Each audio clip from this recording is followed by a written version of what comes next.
नमस्कार साथियों, सार्थक पहल बदलाव हमसे में पुनः आप लोगों का एक बार स्वागत है।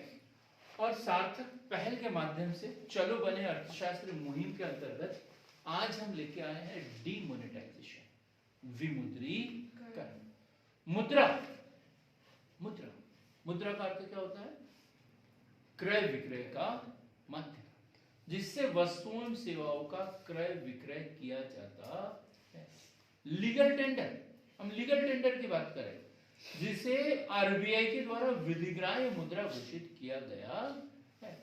वो लीगल टेंडर था पहले कभी, लेकिन सरकार बोले कि अब नहीं चलेगी ये मुद्रा। अभी तक चल रही थी, आज से ये मुद्रा नहीं चलेगी और इसकी जगह दूसरी मुद्रा चलेगी। तो उसे क्या कहते हैं? विमुद्रीकरण। उसे क्या कहेंगे? विमुद्रीकरण। अब विमुद्रीकरण भारतीय इतिहास में कितनी बार हुआ ये हमें पढ़ना है। क्यों किया गया, क्या उद्देश्य थे, सफल कितने हुए, असफल कितने हुए हैं, ये दो तीन चीजें हमें इसमें पढ़ना है। तो विमुद्रीकरण क्या है? वर्तमान में प्रचलित मुद्रा को बंद करवा के उसकी जगह नई मुद्रा का प्रचलन करना। लिखेंगे आर्थिक गतिविधि, विमुद्रीकरण के विषय में पढ़ते हैं। आर्थिक गतिविधि, आर्थिक गतिविधि जिसमें सरकार पुरानी मुद्रा को बंद कर नई मुद्रा प्रचलन में लाती है, वो विमुद्रीकरण। बड़ा सरल सा है, एकदम लीगल टेंडर की बात कर रहे हैं। वो किसी और ने चलाई नहीं थी, ऐसे नहीं कि वो जाली मुद्रा थी इसलिए बंद कर दिया, नहीं। पहले विधिग्राह्य थी, सरकार के आदेशानुसार ही वो लाई गई थी, लेकिन अब बोला कि नहीं, अब इसे हम क्या कर देते हैं, बंद कर देते हैं और इसकी जगह नई मुद्रा का निर्गमन करते हैं। और लिख सकते हैं दूसरे शब्दों में यदि देखिए तो वर्तमान में प्रचलित राष्ट्रीय मुद्रा को, वर्तमान में प्रचलित राष्ट्रीय मुद्रा को अविधिग्राह्य घोषित कर समाप्त करके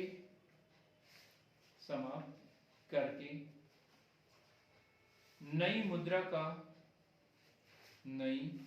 मुद्रा का संचालन करना ही विमुद्रीकरण है। विमुद्रीकरण है।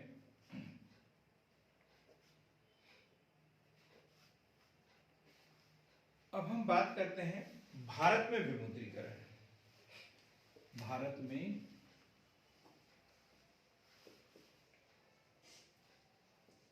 विमुद्रीकरण, भारत में विमुद्रीकरण। तो नियम से तो 3 ही बार हुआ है। सबसे पहला जो हुआ था वो हुआ था 1946, 1946, 1946, 500, 1000 व 10,000 रुपए के नोटों का विमुद्रीकरण हुआ 1946। देखो आरबीआई एक्ट 1934, आरबीआई एक्ट में इसको अधिकार दिया है रिजर्व बैंक को कि वो 10,000 रुपए तक का नोट छाप सकता है। पहले छपते भी थे। यदि उसे 5,000 का नोट निकालना है तो संशोधन करने की जरूरत है क्या?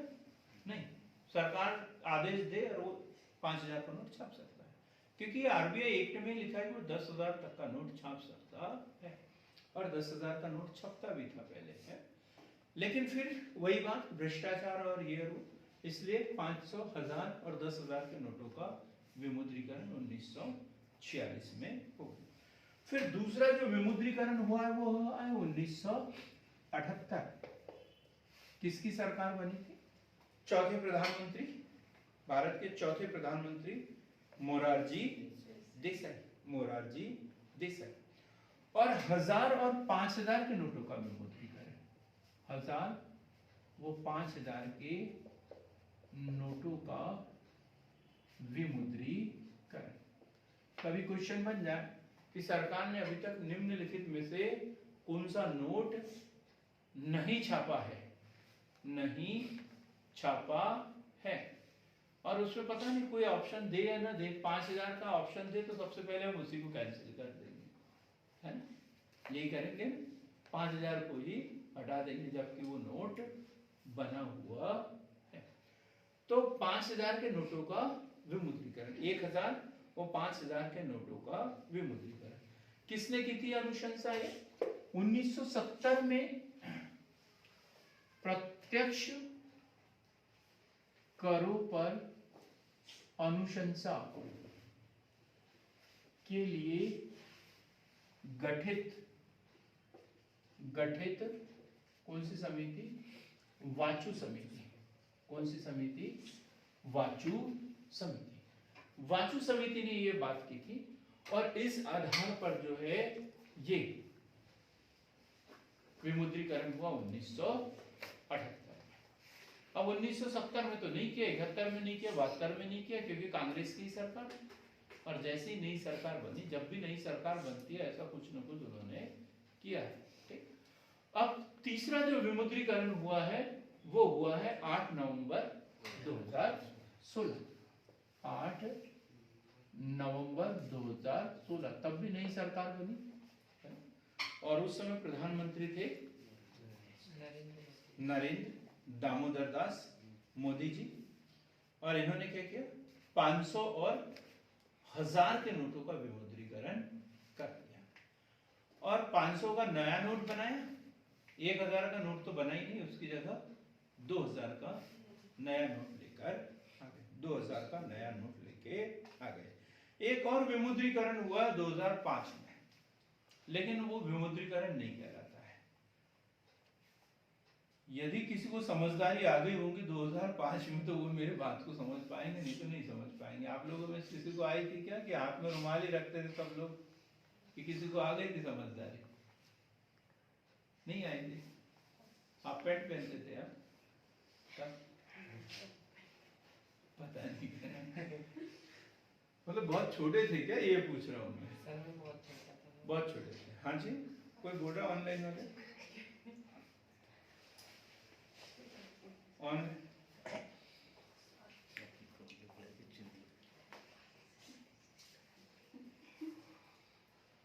हाँ नहीं, 1 और 2 के नोट तो अभी भी चल रहे हैं। उसमें कि जो 25 पैसे का सिक्का है उसे बंद किया है।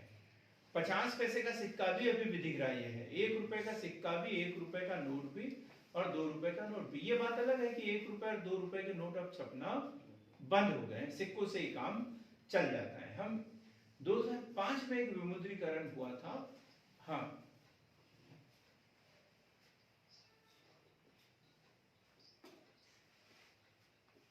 हाँ बिल्कुल बिल्कुल नहीं आता, लेकिन है तो मुद्रा, ठीक है। तो हम बात कर रहे हैं, जो मुख्य बात है उसी को हम यहाँ चर्चा करें। जो 500 रुपए के नोट थे उसकी एक विशेष सीरीज चल रही थी, है ना, तो एक सीरीज के नोट उन्होंने बंद करवा दिए थे। धीरे धीरे करके बैंक को ये निर्देश दिए थे कि इस सीरीज का यदि नोट आता है तो उसको जब्त कर लेना, देना ही मत। और धीरे धीरे वो सीरीज बदल गई और उसकी जगह दूसरे नोट आ गए। लोगों को पता भी नहीं चला कि ये विमुद्रीकरण हुआ है। कभी कभी ऐसा भी हो जाता है, लेकिन मुख्य रूप से विमुद्रीकरण कितनी बार हुआ है? 3 बार, 1946, 1978 और 8 नवंबर 2016। यहाँ पर हुआ 500 रुपए का नोट और 1000 रुपए का नोट, 500 रुपए का नोट और 1000 रुपए का नोट।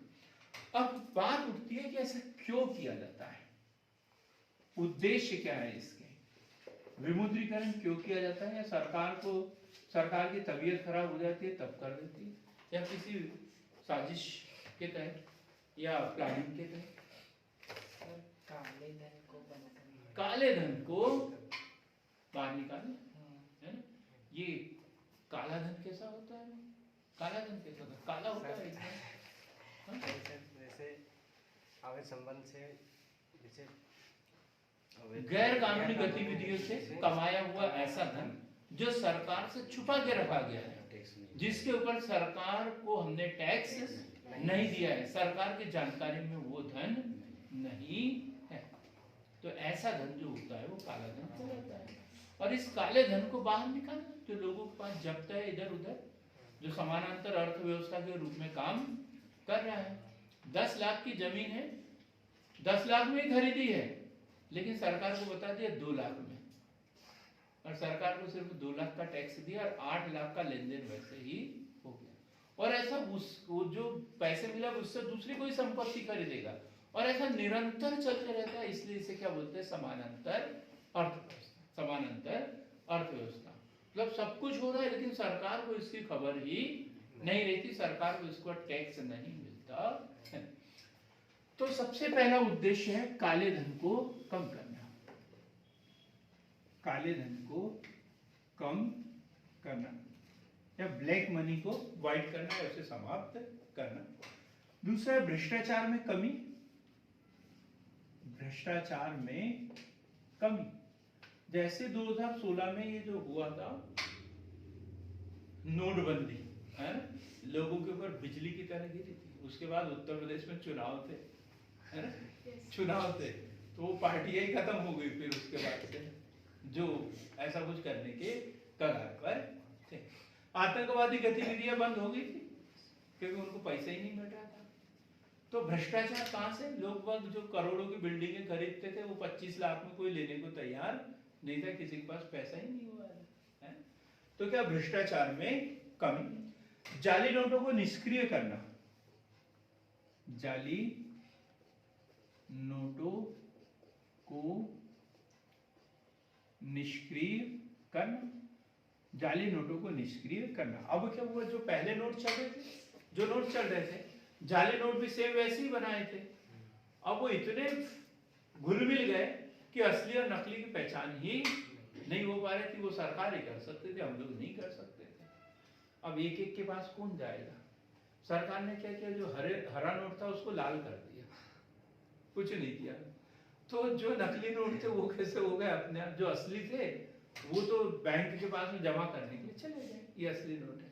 और जो नकली थे उन्होंने, ठंड लग रही थी तो होली जला ली, होली जला ली, क्योंकि नकली नोट लेके कोई जेल में जाएगा क्या बदलने के लिए? नहीं।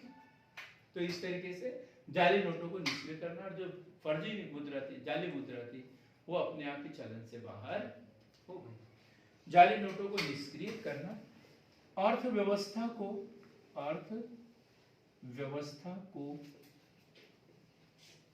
कैशलेस बनाना, अर्थव्यवस्था को कैशलेस बनाना। अब कैशलेस क्यों बनाया जाता है? क्यों? क्योंकि जो भी लेन देन हो वो सरकार को पता हो, बैंक के माध्यम से, किसी एप्स के माध्यम से, यूपीआई के माध्यम से, फोन पे, कुछ भी हो, तो इससे लेन देन करते तो सरकार को पता चल जाता है। ना तो हम इनकम टैक्स से बच सकते हैं, ना किसी चीज से बच सकते हैं। किसके पास कितनी संपत्ति है ये सब उनको पता है, क्योंकि आधार से लिंक, पैन कार्ड भी है, सब कुछ आधार से लिंक, उनको पता चल जाता है। और यदि हम ये पैसा, यदि पुराना पैसा चल रहा होता तो फिर उसी से लेन देन होते रहता। अब सरकार ने क्या किया, सब पैसे वापस ले लिए और ढेर सारा बोला यूपीआई करो, ये करो, वो करो, ऑनलाइन ट्रांजेक्शन करते रहो। तो अब कोई कितना भी करे। अब भ्रष्टाचार खत्म हो गया। तो अमरदीप ये नहीं बोल सकता मैं तुम्हारा नामांतरण कर देता हूँ, नामांतरण कर देता हूँ, 20,000 मेरे खाते में डाल दो। अब ऐसा तो बोल नहीं सकता, नकद दे नहीं सकता क्योंकि 20,000 है नहीं, नकद का चलन ही खत्म हो गया। अब कौन रखता है पैसे 20,000 रुपए? मैं भोपाल गया था अभी परसों के दिन, 400 रुपए लेके गया, सिर्फ 400 रुपए। नहीं तो यदि ये नकद लेन देन वाला नहीं होता तो कम से कम 2,000 रुपए तो एटीएम से निकालता, तभी जाता मैं, लेकिन कुछ नहीं। अब ये स्थिति आ गई हमारे, अब कहाँ रिश्वत देंगे, कौन ले, कुछ। तो अर्थव्यवस्था को कैशलेस बनाना या डिजिटल बनाना, ये लिख सकते हैं, डिजिटल बनाना, कैशलेस बनाना। आतंकवाद तथा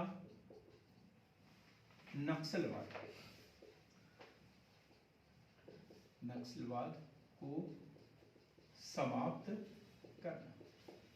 ये लोग भी काम कर रहे हैं, आतंकवादी गतिविधियां, इतने बड़े बम विस्फोट और ये और वो कर रहे थे, क्या फ्री में कर रहे होंगे? कहीं से न कहीं से तो इनको फंडिंग हो रही है, चाहे कोई जो सांप्रदायिक दल हो, कोई भी हो, वो उनको डोनेशन मिल रहा होगा। ठीक, अब जब हमारे पास रहेगा तब तो डोनेशन देंगे, है ही नहीं तो कहां से देंगे? है ही नहीं तो कहां से देंगे? सरकार पेमेंट इतना ही देती है हमारा गुजारा हो सके। पेमेंट के बल पर हम कोई बड़ी कहीं किसी को दान दक्षिणा नहीं दे सकते। दान दक्षिणा दे रहे तो भ्रष्टाचार से कमा रहे, तभी दे रहे हैं। अब जब भ्रष्टाचार ही नहीं कर पाएंगे, दान दक्षिणा कहां से देंगे? तो ये सब क्या हो गया, ये गतिविधियां भी बंद हो गई है। इन सबको बंद करने के उद्देश्य से ये काम किया गया, नोटबंदी। ठीक, नोटबंदी की बात करें या डिमोनेटाइजेशन की बात करें, विमुद्रीकरण की बात करें, तो उनके उद्देश्य क्या थे? काले धन को कम करना, भ्रष्टाचार में कमी करना, जाली नोटों को निष्क्रिय करना, अर्थव्यवस्था को कैशलेस बनाना, आतंकवाद तथा नक्सलवाद को समाप्त करना। बात समझ में आ गई आपके पक्कों में एकदम? अब हम देखते हैं इससे लाभ क्या होता है, इससे कौन कौन से लाभ हैं। लाभ तो जो उद्देश्य है वही हमारे लाभ है। ठीक, तो इससे लाभ जो होता है, आर्थिक विकास को तेज करना, आर्थिक विकास तेज होना, ये लिख सकते हैं। आर्थिक विकास दर में वृद्धि, आर्थिक विकास दर में वृद्धि। जो लूप होल्स होते हैं, जहां से आर्थिक रिसाव जो हो रहे थे, वो सब क्या हो गए, इसमें खत्म होगा, वो खत्म होगा। अगला लिखेंगे, दूसरा पॉइंट, इसको लिखते ही चलना है, बस समझ में आ जाएगा। यह अघोषित सच है कि चुनाव में अधिकतर काले धन का उपयोग किया जाता है। अब देखो, चुनाव में तो पार्टी फंड और ये वो निर्धारित है कि इतने ही पैसे चुनाव में खर्च कर सकते हो, एक एक पैसों का हिसाब देना पड़ता है, लेकिन बहुत अधिक पैसा खर्च हो जाता है। तो ये पैसा आता कहां से है ना? कोई अपने अकाउंट से तो नहीं निकाल सकता, क्योंकि अकाउंट की पूरी जानकारी उस समय सरकार को रहती है। तो ये मतलब बाहर के बाहरी खर्च हो रहा होता है ये। तो यही है, अघोषित सच है कि चुनाव में अधिकतर काले धन का उपयोग किया जाता है। ऐसे नेता जिन्होंने चुनाव के लिए काला धन जमा किया, उसे उपयोग नहीं कर पाते, नोटबंदी कर तो चुनाव के पहले तो क्या होगा, जितना भी आपने पैसा जमा किया है वो सब क्या हो जाएगा, बेकार हो जाएगा। वो क्या हो जाएगा, बेकार हो जाएगा, चुनाव में उपयोग नहीं कर पाएंगे। तो चुनाव कैसे होंगे फिर? पारदर्शी निष्पक्ष चुनाव होंगे। ये लाभ मिल जाता है, पारदर्शी और निष्पक्ष चुनाव होते हैं। दूसरा पॉइंट देखेंगे, एनपीए में भी कमी आती है। एनपीए में कमी आती है। क्या होता है इसमें? NPA, non performing assets. बैंकों से कर्जा ले लेते हैं और चुकाते ही नहीं है, ना मूलधन चुकाते और ना ही ब्याज चुकाते हैं। लेकिन क्या हुआ, जैसे ये नोटबंदी होने लगी तो फिर निधि ने बोला, क्यों अमरदीप, तेरे ऊपर कितना कर्जे है? ये मेरे पास इतना पैसा है, तू लेकर जमा कर देना, बाद में मेरे को देते रहना। ये हुआ है, ऐसा हुआ है। एक मालिक थे, उसके 200 नौकर थे। पहले उनके खाते में 100-50 रुपए रहते थे प्रधानमंत्री जनधन योजना के अंतर्गत। फिर पता चला कि सबके खाते में 50-50 हजार रुपए हो गए, क्योंकि उनके मालिक ने जो ब्लैक मनी जो जमा किया हुआ तो सबको बोला भाई ये पैसे चला लो। अब जो समझदार थे उन्होंने काम किया, उनके यहाँ वापस लौट आए, नहीं तो कुछ लोग ग्वालियर से इंदौर भाग गए। अब वो मांग भी नहीं सकते, बोले कि कब दिए थे, क्या हुआ था। तो ऐसा भी इसमें हुआ है। और जैसे नगर पालिका वाले वो दिया था ना 15 दिन के अंदर जो है आप नगर पालिका का टैक्स जमा कर दो, तो 10 गुना 15 गुना जो नगर पालिका का टैक्स था वो वसूल हो गया। वही कौन अब 1000 रुपए का नोट 500 का नोट बैंक में जाए जमा करने के लिए नगर पालिका का टैक्स जमा कर देते हैं। तो इस तरीके से ये हुआ, एनपीए में कमी आई। विमुद्रीकरण के कारण मांग में कमी दर्ज हुई, जिससे महंगाई में कमी आई। मांग में कमी हुई जिससे महंगाई में कमी आई। अब क्या हुआ, एक आध महीना तो बड़ी दिक्कतें हुई उस समय, पैसे थे नहीं, 2000 रुपए मिलते थे सिर्फ, और घंटों तक लाइन में लगना पड़ता था नई मुद्रा के लिए। जब पैसा रहेगा ही नहीं तो खरीदेंगे कहां से। अब लोगों के बैंकों में पैसा था, लेकिन लोगों को ये ऑनलाइन ट्रांजैक्शन करते नहीं आता था। तो कई लोगों ने, और जो अनावश्यक रूप से ब्लैक मनी से वस्तुएं खरीदते थे, अब वो खरीदी बिक्री क्या हो गई, बंद हो गई। तो प्लॉटिंग वगैरह, मकान वगैरह, ये एकदम, जिसने 10 लाख में खरीदा था ना, वो 6 लाख में बेचने के लिए तैयार था, लेकिन कोई खरीदने वाला नहीं था। इतनी महंगाई में क्या हो गई, कमी आ गई, मुद्रास्फीति एकदम कम हो गई। लोगों की मांग में कमी होने से मुद्रास्फीति कम हो गई। 2016 में खुदरा महंगाई दर, रिटेल महंगाई दर, खुदरा महंगाई दर 5.3 थी, जो नोटबंदी के बाद 4.3 हो गई, 4.3 हो गई। ऐसा नहीं है कि सिर्फ लोगों ने पैसा खर्च करना ही कम कर दिया।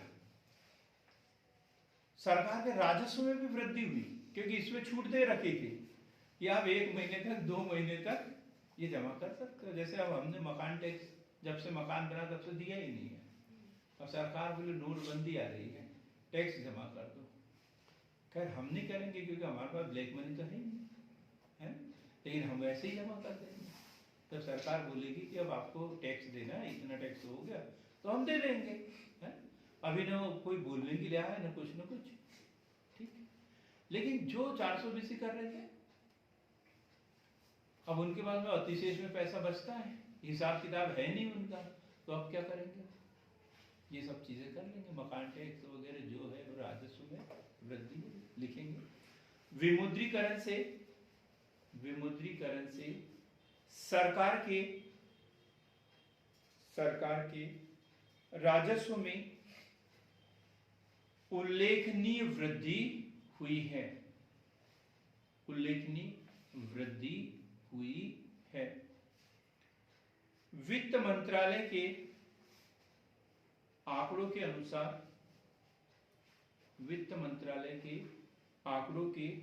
अनुसार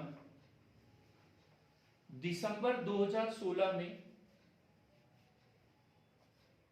उत्पाद शुल्क में 31.6%, जहां 100 रुपए जमा हो रहा था वहां कितना, 131 रुपए जमा हुआ, 31.6%। तथा सेवाकर संग्रह में 12.4% की वृद्धि हुई। लोगों ने सेवा कर भी दिया। जो डॉक्टर वगैरह ये लोग थे, ये क्या करते थे, बताते ही नहीं थे कि हमारे पास इतने पेशेंट आ रहे, इतनी आय हो रही है। लेकिन अब जब पता चला कि भाई अब तो संपत्ति का करेंगे क्या, तो चलो सेवा कर के रूप में दे दो सरकार, तो सेवा कर में वृद्धि हुई। वित्तीय क्षेत्रों में डिजिटल लेन देन को बढ़ावा मिला, ऑनलाइन ट्रांजैक्शन बढ़ते चले गए।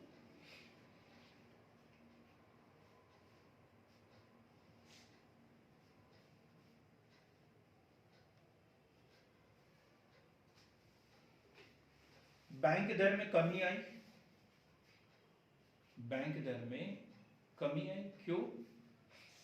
क्यों कमी आई? क्योंकि सब लोगों ने पैसा कहाँ जमा कर दिया, अपने अपने खातों में जमा कर दिया। बैंकों के पास में तो खजाना जमा हो गया। अब आरबीआई से ये लोग ऋण लेंगे क्या? नहीं। तो आरबीआई ने बैंक दर कम कर दी। बैंक दर भी कम होगी और ब्याज दर भी कम होगी, उसके बाद ब्याज दर भी कम होगी। ठीक। जमीनों की कीमतों में कमी, जमीनों की कीमतों में कमी,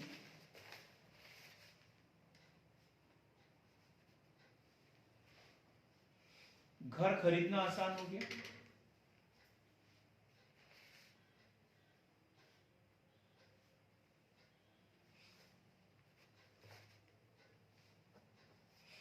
अगला पॉइंट लिखेंगे, नोटबंदी से जाली मुद्रा की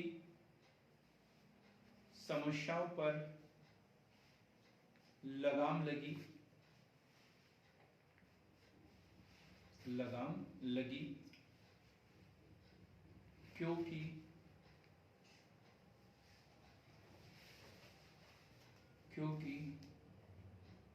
नई नोटों की सीरीज में सिक्योरिटी फीचर ज्यादा है जिसकी नकल करना किसी व्यक्ति या दूसरे देश के लिए बेहद मुश्किल है।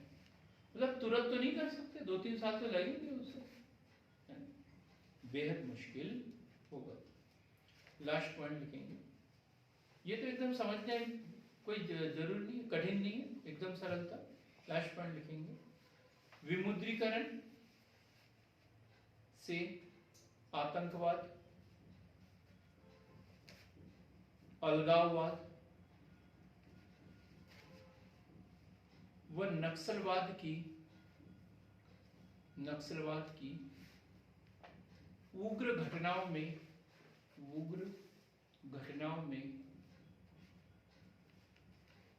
कमी आई है।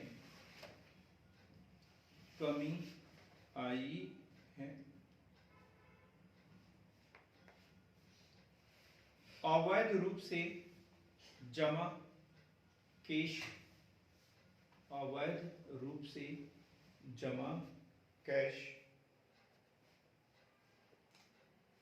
बेकार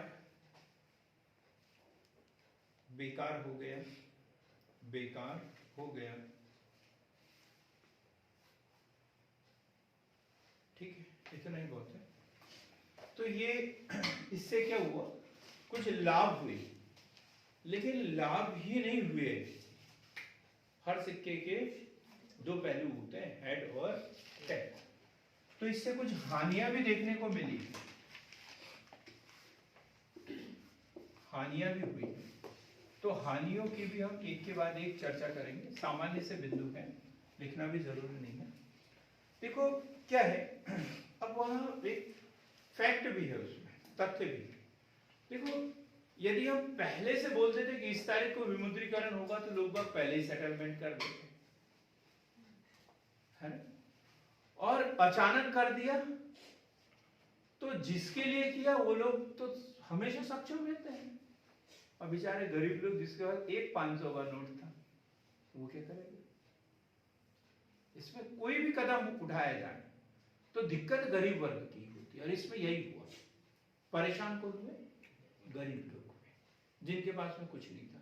बेचारे जो हाथ ठेले वगैरह चलाते थे, इनके पास लोगों ने जाना बंद कर दिया, पैसे ही नहीं थे, बड़ी दिक्कतों का सामना करना पड़ा। जैसे ये कोविड-19 के समय में हुआ था, ऐसा ही रूप जो है नोटबंदी ने भी लिया था। तो शुरुआत में जो उसका 1-2 महीने जो असर रहा, बहुत विकराल रूप से रहा था इसका।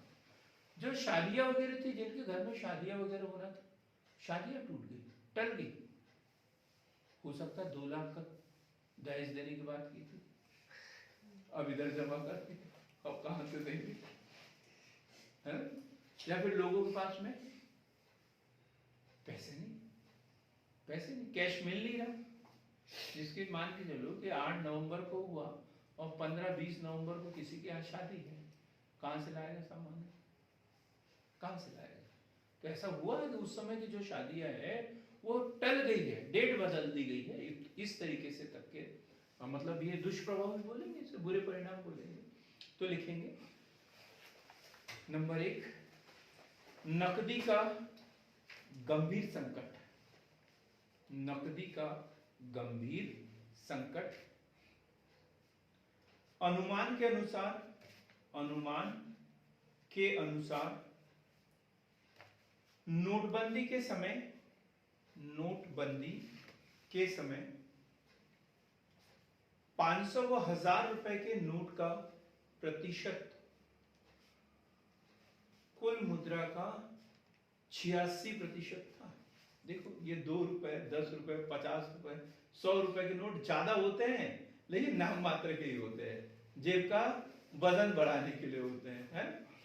और 86% था। 500 और 1000 रुपए के नोट सबसे ज्यादा प्रचलन है, 86%। और ऐसे में एकाएक इन नोटों का प्रचलन रोक देने से नकदी में कमी आई। आरबीआई द्वारा नए नोटों का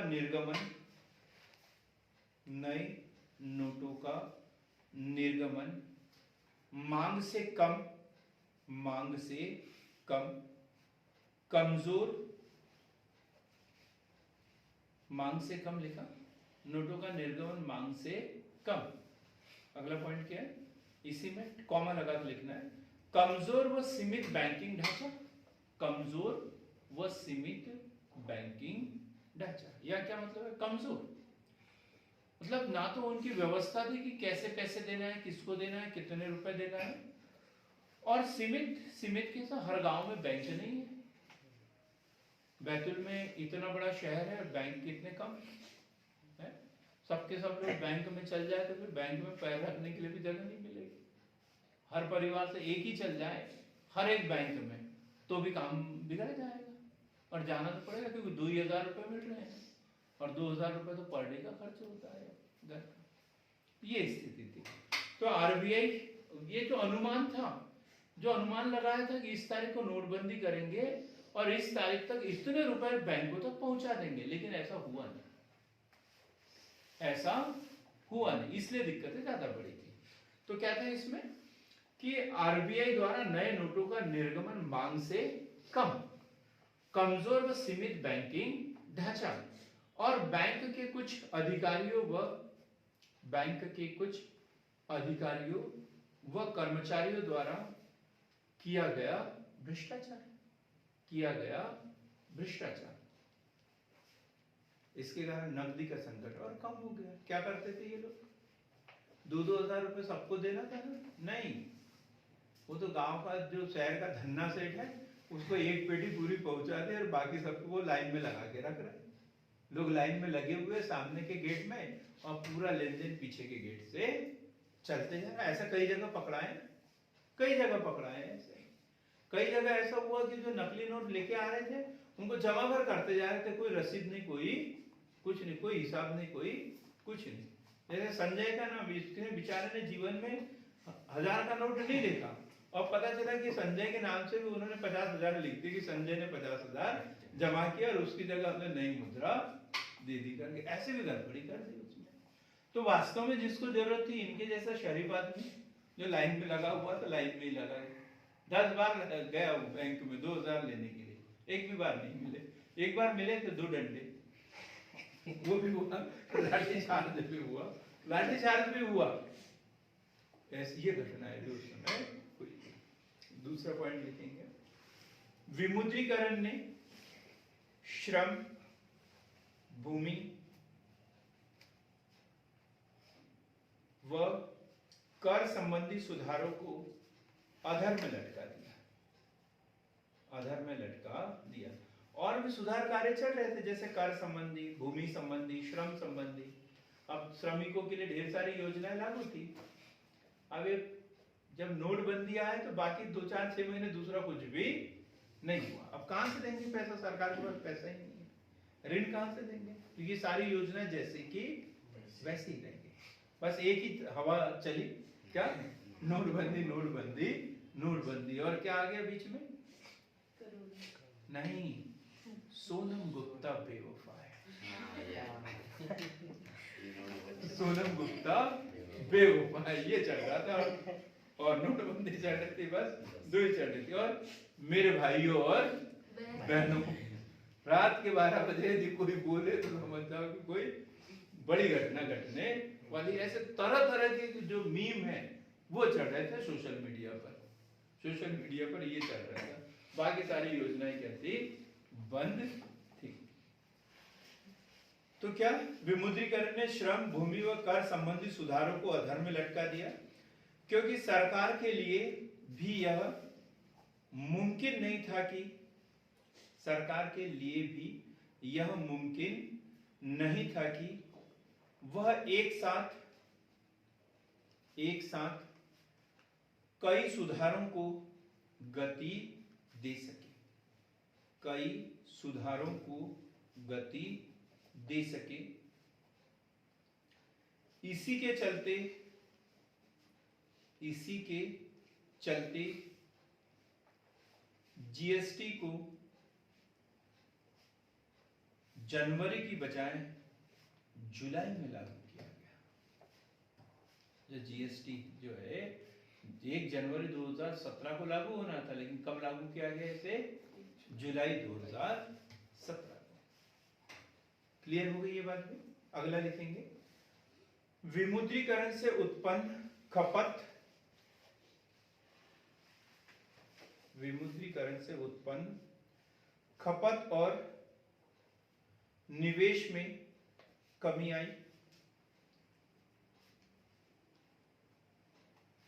विमुद्रीकरण से उत्पादन है ये, है उत्पादन, खपत और निवेश में कमी आई,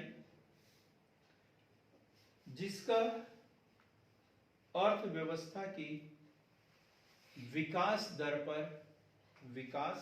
दर पर प्रतिकूल प्रभाव पड़ा।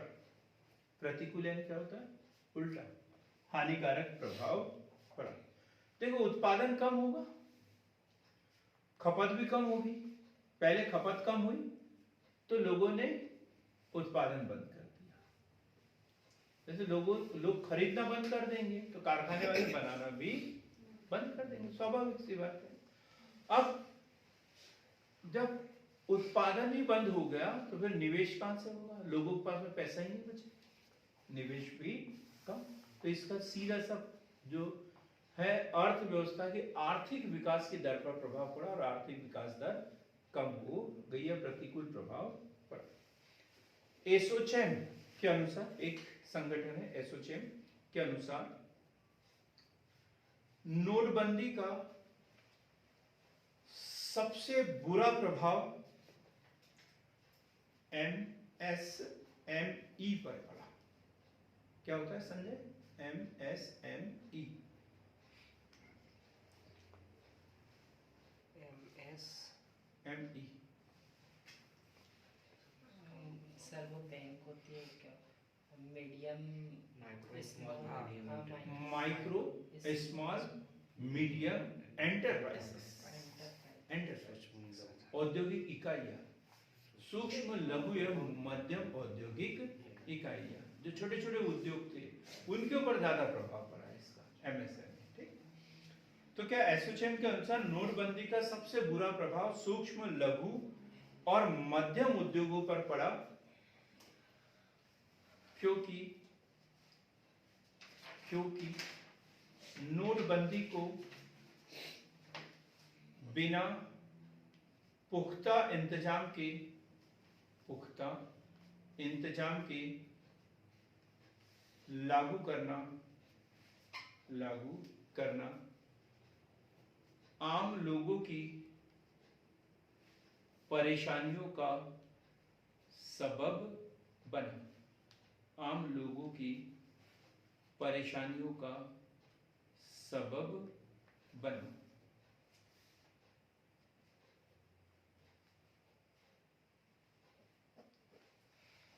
कब की घटना है नोटबंदी? 8 नवंबर, है ना? और नवंबर में क्या होता है किसानों के लिए? बुआई करना, रबी की बुआई करना। और उसके लिए क्या चाहिए? खाद, बीज, कीटनाशक। और पूरा पैसा कहाँ चला गया? बैंकों के पास। किसान क्या खरीदेगा, है ना? तो रबी की फसल पर भी इसका बुरा प्रभाव पड़ा था, वो पॉइंट भी नोट करेंगे हम। जब देश में नोटबंदी का फैसला आया, जब देश में नोटबंदी का फैसला आया, तो देश के किसानों के सामने रबी फसल की बुआई की एक चुनौती थी, जिसके लिए किसानों को उर्वरक, बीज,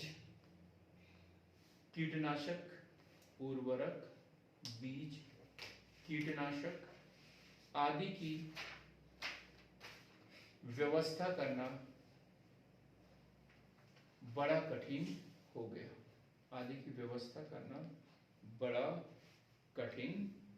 हो गया।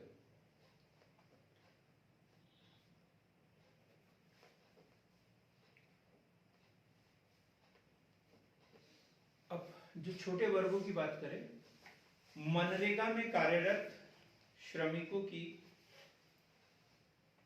हालत खराब हो गई। असंगठित क्षेत्र का हिस्सा 90% से अधिक। अब असंगठित क्षेत्र में जैसे नाई वगैरह ऐसे छोटे छोटे दुकानदार वगैरह होते थे, इनका ना तो बैंक में अकाउंट रहता है ना कुछ है। सुबह सामान खरीद के लाते हैं, शाम तक जितनी बिक्री होती है घर खर्च चलाते हैं और सुबह का सामान लेके आते हैं। बैंक से इनका कोई संबंध नहीं। ऐसे लोगों को कितनी दिक्कतें हुई, बैंक में अकाउंट ही नहीं है इनका, क्या करेंगे, है? तुरंत बैंक में अकाउंट खुलवाएंगे पैसे जमा करने के लिए, बोलेंगे अभी तक कहाँ गए थे तो इतने सारे पैसे लेके आ रहे हो, कहाँ से लाए, ये वो ढेर सारी बातें हैं। तो असंगठित क्षेत्र का हिस्सा 90% से अधिक है, जिसमें कार्यरत कामगार वर्ग अपनी मजदूरी या वेतन नकदी से प्राप्त करता है।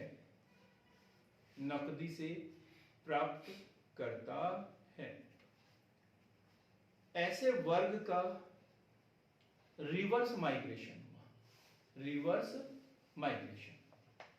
पहले काम की तलाश में शहर की ओर गए तो माइग्रेशन हुआ, और नोटबंदी के कारण क्या हो गया, वो वापस अपने गांव की तरफ आ गए, तो वो क्या हुआ, रिवर्स माइग्रेशन।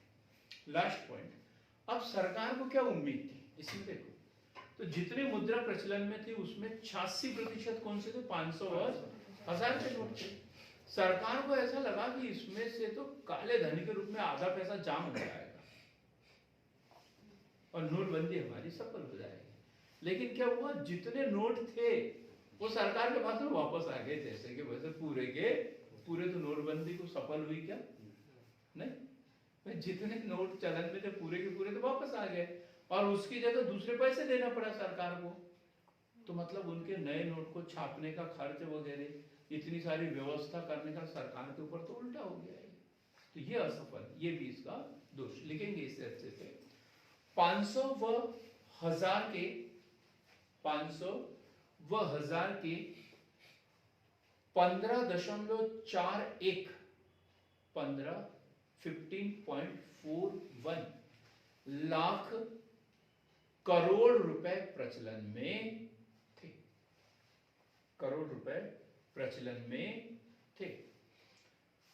50 दिनों की समयावधि में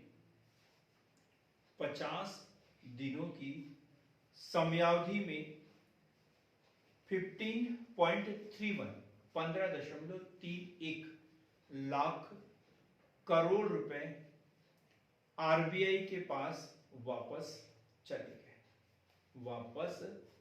चले गए। कुल 99.5% वैध मुद्रा आरबीआई के पास वापस चली गई। तो लोग बाग बोलते हैं ब्लैक मनी, क्या हुआ ब्लैक मनी, कहां गया वो, जाली मुद्रा कहां चली गई, है ना। तो इस तरीके से फिर हो गई ना वाइट पूरी, ब्लैक मनी भी क्या हो गया इस चक्कर में, पूरा वाइट हो गया। और नए नोटों को छापने का खर्च वगैरह सरकार के ऊपर बैठा, और अब जिन्होंने जमा किया अब वो शान से उसे खर्च भी कर सकते थे, क्योंकि जो ब्लैक मनी था वो किस रूप में हो गया उनका, वाइट के रूप में हो गया। एक अच्छा मौका मिल गया उनको, है? तो इस तरीके से भारत में जो है नोटबंदी जो है 3 चरणों में 3 बार हुई है। एक 1946, दूसरा 1948 और तीसरा जो सबसे महत्वपूर्ण माना गया वो 8 नवंबर 2016। जब भी सरकार को ऐसा लगता है कि हमारे देश में जो है ब्लैक मनी का स्तर बहुत बढ़ गया है, या जो मुद्रा है उसमें जाली मुद्रा वगैरह बहुत अधिक बढ़ गई है, भ्रष्टाचार बहुत अधिक हो रहा है, तो इस कंडीशन में वर्तमान मुद्रा को बंद करके उसकी जगह पर नई मुद्रा का निर्गमन कर देती है। इसे नोटबंदी या विमुद्रीकरण, डीमोनेटाइजेशन के नाम से जाना जाता है। तो ऐसे ही रोचक जानकारी के लिए हमारे साथ जुड़े, हमारे साथ बने रहे। बहुत बहुत धन्यवाद।